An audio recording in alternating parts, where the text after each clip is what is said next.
내 친구 박보살 이야기 2편입니다. 바로 시작할게요.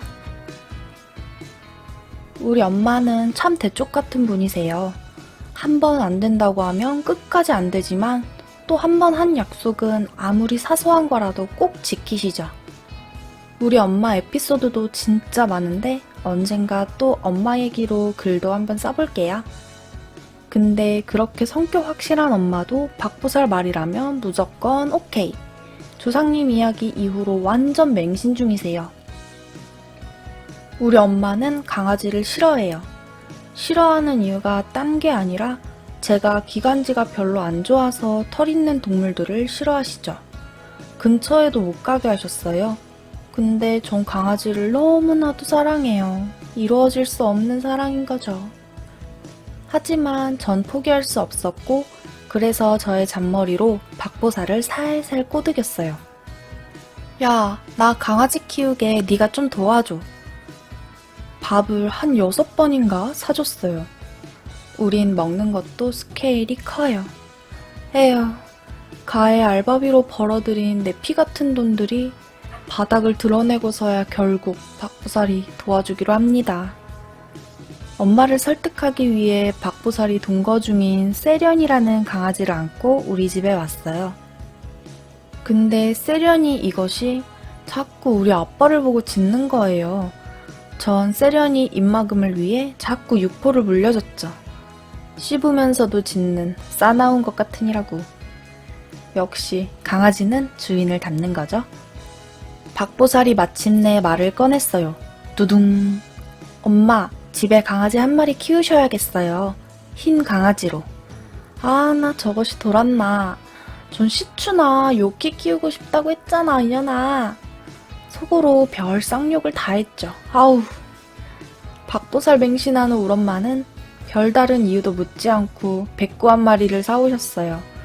엄마도 참 말티즈나 푸들도 아니고 백구. 그렇게 우리 집에 온 백구는 똥오줌도 못 가리는 녀석이었어요. 우리 식구들을 보면 오줌을 잘잘 지렸죠. 그렇게 좋아할 수가 없어요. 특히 백구의 아빠 사랑은 좀 남달랐는데 애가 다중견격 같았죠. 아빠를 보면 좋아서 난리를 치다가도 갑자기 이빨을 드러내고 짖고 꼬리 살랑살랑 거리다가도 물려하고 암튼 이상한 백구 녀석. 근데 밥도 잘 먹고 집도 잘 지키던 백구가 어느 날부터 걷는 게 이상한 겁니다. 계속 한쪽 다리를 절고 허공을 보고 사납게 지저댔어요. 병원에 데리고 가봐도 엑스레이 상으론 아무 문제 없다고 하는데 백구는 점점 더 안 좋아졌어요. 한쪽 다리를 아예 들고 다녔습니다. 그러던 어느 날 집안에 결혼식이 있어 우리 가족은 강원도에 다녀올 일이 생겼는데 1박 2일 일정이라 충분한 사료를 백구 밥그릇에 담아주고 동네 아줌마한테 강아지를 수시로 들여봐달라고 부탁했죠. 그리고 결혼식을 갔다 돌아왔는데 항상 반기던 백구 녀석이 보이질 않는 거예요. 불러도 대답이 없어서 아빠가 뒷마당에 찾으러 가보니 백구 녀석이 거기 싸늘하게 식어 있었어요. 목줄을 메어놓고 갔었는데 어찌나 세게 당겨서 풀었는지 목줄이 목에 파묻혀 있었다 하네요. 전 차마 볼 수가 없었습니다. 우리 집 뒷마당에 백구를 묻어주고 엄마가 박보살을 불러서 왜 강아지를 키우라 했냐고 물어봤어요. 그랬더니 박보살이 하는 말. 얘가 자꾸 강아지 키우고 싶다고 엄마 설득해달라 해서 집에 왔더니 마침 아빠가 집에 계시던데 아빠 오른쪽 바지가랑이를 애기 영가가 붙잡고 있더라고요. 근데 세련이가 자꾸 짖으니까 무서운지 숨길래 키우라고 하신 거예요. 이러는 거예요. 그니까 요점은 박보살이 제 부탁 때문에 엄마를 설득하러 왔는데 우리 아버지를 봤더니 아버지 다리에 애기 영가가 대롱대롱. 근데 세련이가 짖으니까 애기 영가가 무서워하길래 이거다 싶어서 강아지를 키우라고 했다는 거죠. 박보살 말로는 흰 강아지를 키우라고 한 이유는 흰 강아지가 영험하다는 이유에서였고 또 아빠가 다칠 오른쪽 다리를 백구가 다쳤고 아빠가 건너실 뻔한 요단강을 백구가 대신 건넜다고 해요. 생각해보니 세련이와 백구가 아빠를 보며 짖는 게 아니었던 듯. 신기한 건 그 해 초에 엄마가 늘 다니시는 절에서 우리 가족 신수를 봤는데 아빠 이번 해가 너무 안 좋다고 이번 해만 넘기면 좋겠는데 힘들지도 모른다고 했다는 겁니다. 그래서 아빠 지갑에 부적도 넣어두고 절에서 등도 켜고 그랬는데 지금은 천만다행으로 건강하세요. 그리고 박보살의 흰 강아지 드립 덕분에 우리 집엔 항상 흰둥이가 있게 되었어요. 컹컹. 지금은 빌라로 이사를 해서 말티즈 2마리와 동거 중이에요. 야, 너무 좋아요. 근데 님들아, 나도 왠지 능력자 된 것 같지 않아요? 박보살한테 그때 마침 강아지 키우게 해달라고 내가 얘기했잖아요. 저 확 돗자리 깔아버릴까요? 물론 백구한테는 미안해요. 백구야, 잊지 않을게. 그때 괴롭혀서 미안해. 좋은 곳으로 가렴. 또 한 가지 에피. 기독교인인 제 친구도 박보살을 맹신하게 된 이야기입니다. 저랑 친한 대학 친구가 있는데 박보살과 만난 적이 있어요. 이런저런 얘기하고 맛있는 거 먹고 기분 좋은 빠빠이를 했죠. 어느 날 시간이 좀 흘러서 박보살이 전화가 띠리링 오는 거예요.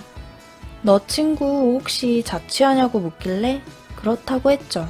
얘는 집이 다른 지역이라 자취를 했거든요. 근데 박보살이 너무 심각하게 말하는 거예요. 내가 걔 한 번 보고 이런 말해서 미친 여자 같겠지만 너 친구 당분간 자취방에 있지 말라고 해. 그리고 너도 절대 거기 가지 말고. 전 망설여졌어요.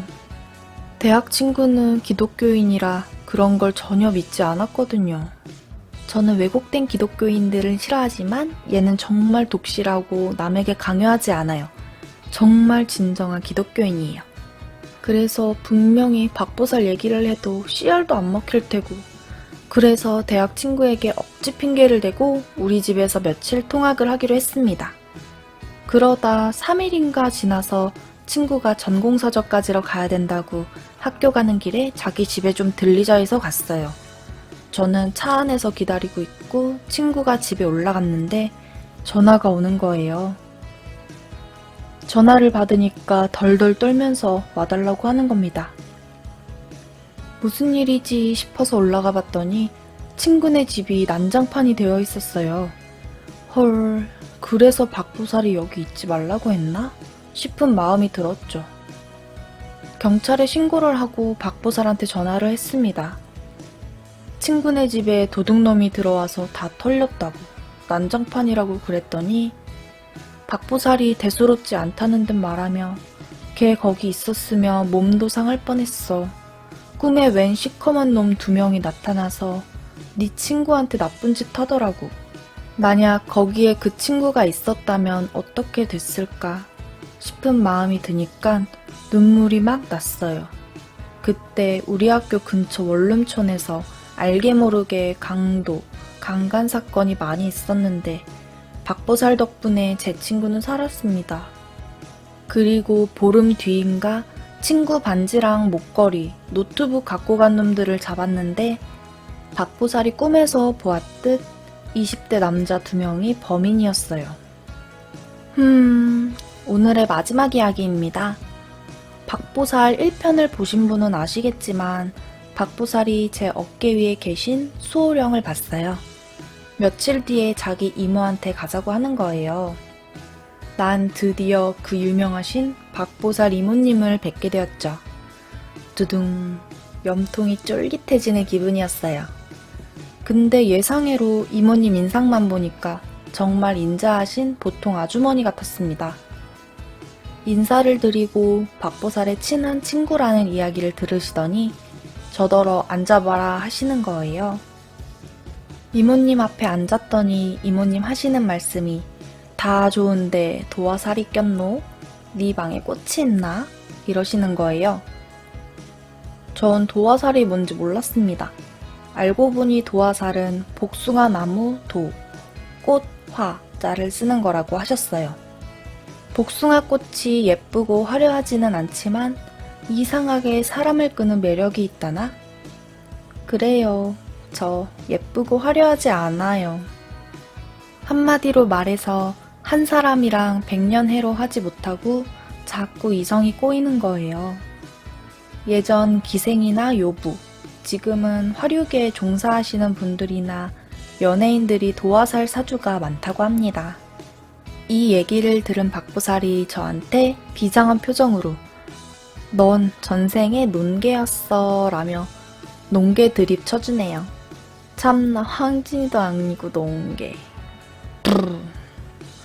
아무튼 전 아무리 생각을 해봐도 방에 꽃이 없는 거예요. 화분 키우고 이런 건 절대 못하죠. 제 몸땡이도 귀찮은데. 절대 없다고 말씀드렸더니 이모님께서 조화도 없냐며 자꾸 내 방에 꽃이 보인다고 하셨어요. 혹시라도 집에 가면 제 방뿐만 아니라 집안에 꽃이 있으면 다 갖다 버리라고. 제가 도화살이 있는 데다가 집에 꽃이 있으면 그 기운이 왕성해져서 안 된다고 하셨어요. 꽃처럼 외모가 화려한 것들에 안 좋은 기운들이 숨어 있다고 하셨습니다. 이모님께서 저한테 있는 수호령들이 보이신다며 물론 절 도와주시는 분들이지만 외로운 영가들이기 때문에 도화살로서 저에게 보답받고 싶어 하신다는 덜덜. 그리고 이젠 제 앞길에 수호령이 필요하지 않으시다면서 엄마는 다니는 절에서 그분들 천도제를 지내주라고 하셨죠. 그렇게 이야기를 나누다가 갑자기 이모님이 저한테 덧니가 있지? 라고 물으셨어요. 전 보이는 덧니는 없는데 윗 어금니가 안쪽으로 났어요. 보이진 않지만 고기 먹을 때마다 자꾸 껴서 짜증이 나죠. 안으로 난 덧니가 있다고 말씀드렸더니 그럴 줄 알았다는 듯 웃으시며 안으로 난 어금니는 숨겨놓은 자식을 뜻한다고 당장 빼라고 하셨습니다. 도화살, 거기다 숨겨놓은 자식. 전 그렇게 강 큰 여자 아니에요. 충격의 도가니탕이었습니다. 집으로 와서 엄마한테 전부 다 얘기를 했더니 우리 엄마가 갑자기 미친 듯이 꽃을 찾기 시작했어요. 근데 제 방 어디에도 꽃이 없는 거예요. 집안을 샅샅이 뒤져봐도 화초나 허브 같은 것밖에는 안 보였고 그렇게 한참을 찾다가 엄마랑 나랑 내 방 침대 위쪽을 보고 기절할 뻔했습니다. 제 방 침대 위에 벽이 너무 심심해서 제가 장미꽃 포인트 벽지를 붙여놨었는데 진짜 장미 넝쿨처럼 풍성하게 붙여놨었어요. 박보살 미모님은 그걸 보신 거죠. 그 장미꽃들을 다 떼어내고 다음날 치과에 가서 이도 뽑았습니다. 그리고 엄마 다니는 절에 가서 제 어깨에 계신다는 조상님의 천도제를 지내드렸습니다. 3개월에 한 번씩, 1년에 4번. 그렇게 3년 동안 지냈어요. 천도제 지낼 때 드는 비용도 만만치 않지만 돈은 상관없다 치더라도 천도제 지내는 날 난 개죽음이었어요. 제가 열심히 절을 해야 수호령분들이 좋은 곳에 간다고 하셔서 제 지낼 때마다 전 1000배를 했거든요. 절 1000번 하고 떡실신을 하곤 했어요. 병원에서 링거투온 저질 체력입니다. 그리고 마지막 천도제를 끝내던 날 밤, 엄마가 잠을 자다가 꿈을 꿨는데 아무도 보이지 않는데 목소리만 들리더라고 해요. 그동안 너무 고마웠다고, 덕분에 외롭지 않게 간다고, 그러더니 횃불같이 동그란 불덩이 2개가 멀리 사라지더라는. 근데 도화살이라는 게 참 신기한 것 같긴 해요.